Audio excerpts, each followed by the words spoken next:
ഡോക്ടറെ, എൻ്റെ മോനാണെങ്കിൽ ഇന്നലെ രാത്രി തീരെ ഉറങ്ങിയിട്ടില്ല. അവനാണ് ഇടയ്ക്കിടയ്ക്ക് വയറുവേദന, അതുപോലെ തന്നെ ഈ അപ്പിയിടുന്ന ഭാഗത്തില്ലേ ഭയങ്കര ചൊറിച്ചിലുമായിരുന്നു. അവൻ ഒരുപോലെ കണ്ണടച്ചിട്ടില്ല, ഞങ്ങളെ ഉറങ്ങാൻ സമ്മതിച്ചിട്ടില്ല. എന്തായിരിക്കും ഡോക്ടർ ഇതിൻ്റെ കാരണം? വിരശല്യം ആയിരിക്കുമോ? പക്ഷെ ഞങ്ങളാണെങ്കിൽ ഒരു മാസം മുന്നേ ഈ വിരക്കായിട്ടുള്ള ഒരു മരുന്ന് കൊടുക്കുകയും ചെയ്തു. അപ്പോൾ എന്തായിരിക്കും ഇങ്ങനെ വീണ്ടും വീണ്ടും വരാനുള്ള റീസൺ? നമ്മൾ എന്താണ് ഡോക്ടറെ ചെയ്യേണ്ടത്?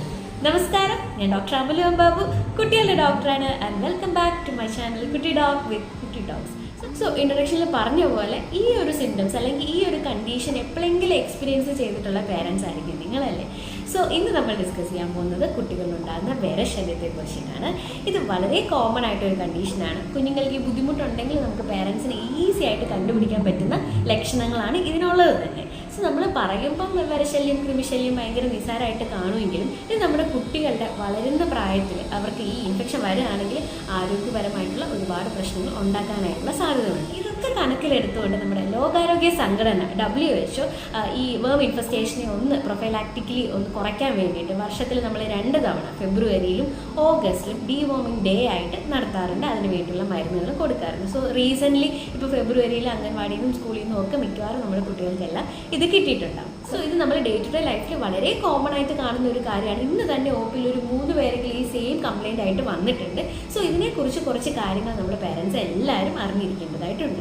സോ വേംസിൻ്റെ ഇൻഫെക്ഷൻ എന്ന് പറയുമ്പോൾ പലതരത്തിലുള്ള വേംസ് ഉണ്ട്. അപ്പം പിൻ വേം ഉണ്ട്, റൗണ്ട് വേം ഉണ്ട്, വലിയ വിരകളുണ്ട്, ടേപ്പ് വേം ഉണ്ട്, ഹുക്ക് വേം ഉണ്ട്. അപ്പം ഇവരൊക്കെ ഉണ്ടാക്കുന്ന രോഗലക്ഷണങ്ങളും പലതരത്തിലാണ്, അതിൻ്റെ കോംപ്ലിക്കേഷൻസും പലതരത്തിലാണ്. എങ്കിലും കുട്ടികളിൽ നമ്മൾ കോമൺ ആയിട്ട് കാണുന്നത് പിൻ വേമാണ്, നേർത്ത നൂല് പോലെ ഇരിക്കുന്ന വിരകളാണ്. സോ എങ്ങനെയാണ് ഈ ഇൻഫെക്ഷൻ കുട്ടികളിലേക്ക് എത്തുന്നത്? ഇത് മെയിനായിട്ടും ഓട്ടോ ഇൻഫെക്ഷനാണ് ഉണ്ടാവുക. അതായത് നമ്മൾ കണ്ടാമിനേറ്റഡ് ആയിട്ടുള്ള കാര്യങ്ങളൊക്കെ ആയിട്ട് നമുക്ക് എക്സ്പോഷർ വരുമ്പോൾ ഈ വേംസിൻ്റെ മുട്ടകൾ നമ്മുടെ കയ്യിൽ കൂടെ അല്ലെങ്കിൽ നമ്മുടെ നഖത്തിൻ്റെ ഇടയിലൊക്കെ ഇങ്ങനെ പറ്റിയിരിക്കും. സോ നമ്മൾ കൈ നന്നായിട്ട് വൃത്തിയാക്കുന്നില്ല, അല്ലെങ്കിൽ ഫുഡ് നന്നായിട്ട് വൃത്തിയാക്കുന്നില്ല, അങ്ങനെയൊക്കെ വരുന്ന സമയത്ത് ഇത് നമ്മുടെ വായിലേക്ക് കയറിയിട്ടാണ് ശരീരത്തിലേക്ക് പ്രവേശിക്കുന്നത്.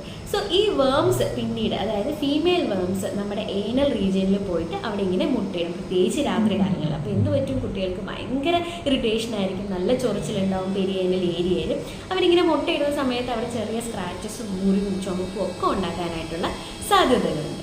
എന്തൊക്കെയാണ് ഇതിൻ്റെ രോഗലക്ഷണങ്ങൾ? അതിൽ ഒന്നാമത്തെ കാര്യം നമ്മൾ നേരത്തെ പറഞ്ഞ പോലെ തന്നെ രാത്രി കാലങ്ങളിൽ നമുക്ക് പെരിയേനൽ ഈ റീജിയനിലുള്ള ഭയങ്കരമായിട്ടുള്ള ഇച്ചിങ് ആയിരിക്കും. അപ്പം കുട്ടികൾ ഇങ്ങനെ ചൊറിഞ്ഞുകൊണ്ടേ ഇരിക്കും, അവിടെ ചുമപ്പ് വരാം, മുറിവ് വരാം, അതുപോലെ തന്നെ അവർക്ക് വേദന വരാം, അപ്പിയിടാനുള്ള ബുദ്ധിമുട്ടും കാര്യങ്ങളും ഒക്കെ ഉണ്ടാവാം. സോ ഇങ്ങനെ ചെയ്യുന്നതോടുകൂടി മറ്റൊരു പ്രശ്നം എന്താണെന്ന് വെച്ചാൽ ഞാൻ നേരത്തെ പറഞ്ഞ പോലെ ഓട്ടോ ഇൻഫെക്ഷൻ, വീണ്ടും നമ്മൾ ആ ഭാഗത്ത് ഇങ്ങനെ ചൊറിയുന്ന സമയത്ത് നമ്മുടെ നഖങ്ങൾക്കിടയിലൊക്കെ വീണ്ടും ഈ എഗ്ഗ് കയറി ഇരിക്കാനും അത് തിരിച്ച് വീണ്ടും നമ്മുടെ ശരീരത്തേക്ക് പ്രവേശിക്കാനുമായിട്ടുള്ള ചാൻസ് ഉണ്ടാകുന്നുണ്ട്.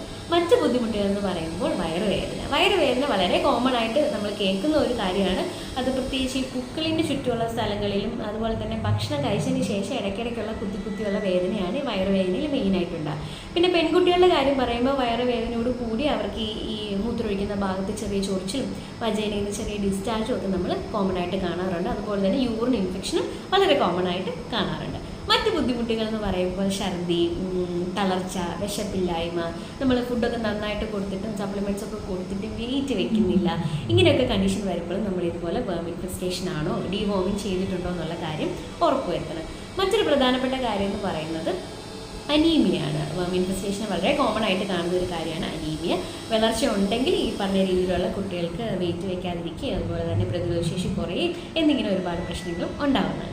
സോ ഈ പറഞ്ഞ കാര്യങ്ങളൊക്കെ നമുക്ക് വേഗം കണ്ടുപിടിക്കാം. അങ്ങനെ എന്തെങ്കിലും ബുദ്ധിമുട്ടുണ്ടെങ്കിൽ തീർച്ചയായിട്ടും ഡോക്ടറെ കാണണം. നമുക്ക് ഇതിന് വേണ്ടിയിട്ടുള്ള മെഡിസിൻസ് വളരെ കോമൺ ആയിട്ട് അവൈലബിൾ ആണ്. അപ്പോൾ നമ്മൾ കൊടുക്കുന്ന മെഡിസിൻ എന്ന് പറയുന്നത് ആൽബൻഡസോളാണ്. ഇത് നമ്മൾ 2 ഏജ് ഗ്രൂപ്പായിട്ടാണ് കൊടുക്കുന്നത്. 1 വയസ്സ് മുതൽ 2 വയസ്സ് വരെയുള്ള കുട്ടികൾക്ക് ഒരു ഫിക്സഡ് ഡോസും 2 വയസ്സിന് മുകളിലുള്ള കുട്ടികൾക്ക് ഒരു ഫിക്സഡ് ഡോസുമാണ്. അപ്പോൾ 1 മുതൽ 2 വരെ പ്രായമുള്ള കുട്ടികളിൽ നമ്മൾ 200 മില്ലിഗ്രാമാണ് ആൽബൻഡസോൾ കൊടുക്കുന്നത്. അത് നമുക്ക് സിറപ്പ് രൂപത്തിലും ടാബ്ലറ്റ് രൂപത്തിലും അവൈലബിൾ ആയിട്ടുണ്ട്. ഇനി 2 വയസ്സിന് മുകളിലുള്ള കുട്ടികളാണെങ്കിൽ നമ്മൾ 400 മില്ലിഗ്രാമാണ്. മുതിർന്നവർക്കും സെയിം ഫിക്സഡ് ഡോസാണ്, 400 മില്ലിഗ്രാമാണ് നമ്മൾ കൊടുക്കുന്നത്. അതും സിറപ്പ് രൂപത്തിലും ടാബ്ലറ്റ് രൂപത്തിലും അവൈലബിൾ ആണ്. ചവച്ചരച്ച് കഴിക്കുന്ന ടാബ്ലറ്റ് ആയിട്ട് നമുക്ക് കിട്ടാറുണ്ട്. പിന്നെ നമ്മൾ ഇവിടെ ഒരുപാട് പേരൻസിനുള്ള ഡൗട്ടാണ്, 1 വയസ്സിൽ താഴെയുള്ള കുഞ്ഞുങ്ങളിൽ നമുക്ക് ഈ വിരശല്യം ഉണ്ടാവും, അതിനുവേണ്ടി നമുക്ക് പ്രൊഫൈലാക്റ്റിക്കലി മരുന്ന് കൊടുക്കണോ എന്നൊക്കെ. നമ്മൾ യൂഷ്വലി 1 ഇയറിൽ താഴെ ഇത് റെക്കമെൻഡ് ചെയ്യാറില്ല. പക്ഷേ എങ്കിലും ഇതുപോലുള്ള ബുദ്ധിമുട്ടുണ്ടാകുന്നു, അതുപോലെ തന്നെ ഈ ചൊറിച്ചിലുള്ള ഭാഗത്ത് അല്ലെങ്കിൽ നമ്മൾ ഏനൽ റീജിയനിൽ നിന്ന് കൃമികളെ കാണുന്നു, അല്ലെങ്കിൽ അപ്പി ഇടുന്നതിൻ്റെ കൂടുതൽ കൃമികളെ കാണുന്നു എന്നിങ്ങനെയുള്ള സിംറ്റംസ് ഒക്കെ ഉണ്ടെങ്കിൽ നമ്മൾ തീർച്ചയായിട്ടും ഒരു ഡോക്ടറിനെ കൺസൾട്ട് ചെയ്തതിന് ശേഷം മാത്രം മെഡിസിൻസ് കൊടുക്കണോ വേണ്ടോ എന്നുള്ള കാര്യമൊക്കെ ഒന്ന് തീരുമാനിക്കേണ്ടതായിട്ടുണ്ട്.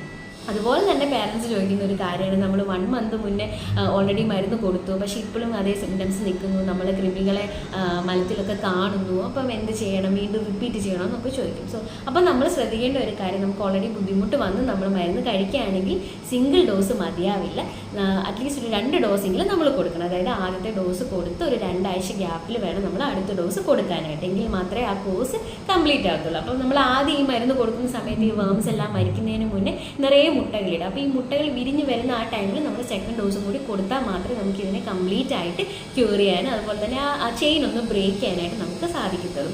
അതുപോലെ തന്നെ നമ്മൾ ശ്രദ്ധിക്കേണ്ട മറ്റൊരു കാര്യമാണ്, നമ്മൾ കുഞ്ഞുങ്ങളെ മാത്രം ടാർഗറ്റ് ചെയ്ത് അവർക്ക് മാത്രം വിരമരുന്ന് കൊടുക്കുന്നു, പക്ഷെ അവർക്ക് വീണ്ടും ഇൻഫെക്ഷൻ വരുന്നു. കാരണം എന്താവും, നമ്മുടെ വീട്ടിൽ മുതിർന്നവർക്ക് ആർക്കെങ്കിലും ഈ ബുദ്ധിമുട്ടുണ്ടെങ്കിൽ അവരൊരു കാരിയറായിട്ട് ആക്ട് ചെയ്യും. കാരണം നമ്മൾ ഒരേ ബെഡിൽ കിടക്കുന്നു, ബെഡ്ഷീറ്റ് സെയിം യൂസ് ചെയ്യുന്നു, നമ്മുടെ ഡ്രസ്സൊക്കെ ഒരുമിച്ച് അലക്കുന്നു, ടോയ്ലറ്റ് സീറ്റ് ഷെയർ ചെയ്യുന്നു, ഇങ്ങനെയൊക്കെ വരുന്ന സമയത്ത് ഈ എക്സ് ഇവിടെയൊക്കെ ഇരുന്നിട്ട് വീണ്ടും ഓട്ടോ ഇൻഫെക്ഷൻ വരാനായിട്ടുള്ള സാധ്യതകളുണ്ട്. അപ്പോൾ ഇങ്ങനെ ഒരു ബുദ്ധിമുട്ടുണ്ടാകുന്ന കുട്ടിക്ക് നമ്മൾ മരുന്ന് കൊടുക്കുന്ന കൂട്ടത്തിൽ വീട്ടിലെല്ലാവരെയും ഡീവോം ചെയ്യാനായിട്ട് പ്രത്യേകം ശ്രദ്ധിക്കണം. ഇത് കഴിക്കുന്നതിനോ അല്ലെങ്കിൽ ഈ മരുന്ന് വാങ്ങിക്കുന്നതിനോ വേറെ നാണക്കേടോ ബുദ്ധിമുട്ടോ ഒന്നും വിചാരിക്കേണ്ട ആവശ്യമില്ല.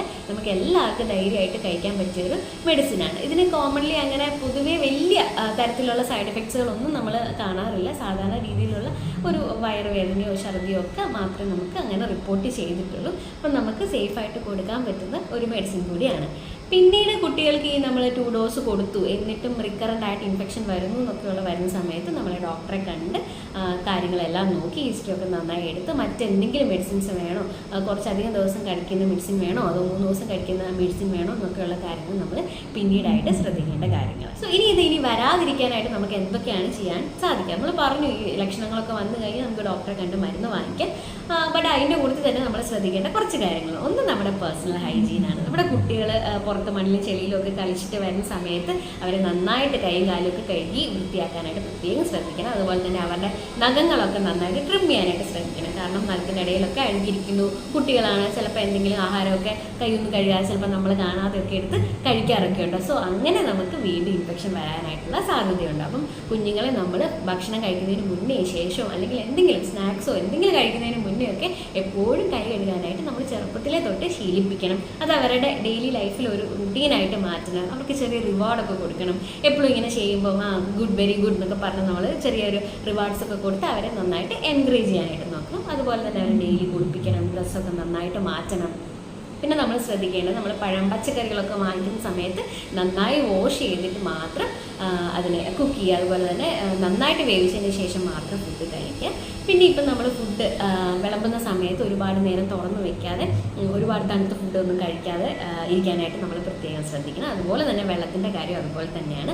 പിന്നെ നമ്മൾ ശ്രദ്ധിക്കേണ്ടത് ഈ പറഞ്ഞ പോലെ നമുക്ക് ആർക്കെങ്കിലും ഇൻഫെക്ഷനൊക്കെ വരികയാണെങ്കിൽ നമ്മൾ ആ ഡ്രസ്സുകളും നമ്മൾ ഷെയർ ചെയ്യുന്ന സാധനങ്ങളൊക്കെ ചൂടുവെള്ളത്തിൽ ഒന്ന് കഴുകി വെയിലത്തിട്ട് ഉണക്കാനായിട്ട് ശ്രദ്ധിക്കണം. അതുപോലെ തന്നെ നമ്മൾ ഫ്ലഷ് ചെയ്യുന്ന സമയത്ത് ടോയ്ലറ്റ് സീറ്റ് അടച്ചു വെച്ചതിന് ശേഷം ഫ്ലഷ് ചെയ്യാനായിട്ടും ശ്രദ്ധിക്കണം. ഈ പറഞ്ഞ കാര്യങ്ങളൊക്കെ വളരെ സിമ്പിളാണ് അല്ലേ, നമുക്ക് ഈസി ആയിട്ട് നടപ്പിലാക്കാൻ പറ്റുന്ന കാര്യങ്ങളാണ്. ഈ വീഡിയോ എല്ലാവർക്കും യൂസ്ഫുൾ ആയി എന്ന് വിചാരിക്കുന്നു.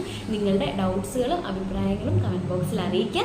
പുതിയ വീഡിയോ ആയിട്ട് വീണ്ടും കാണാം. Until then, this is Dr. Amnu signing off. Take care and bye-bye.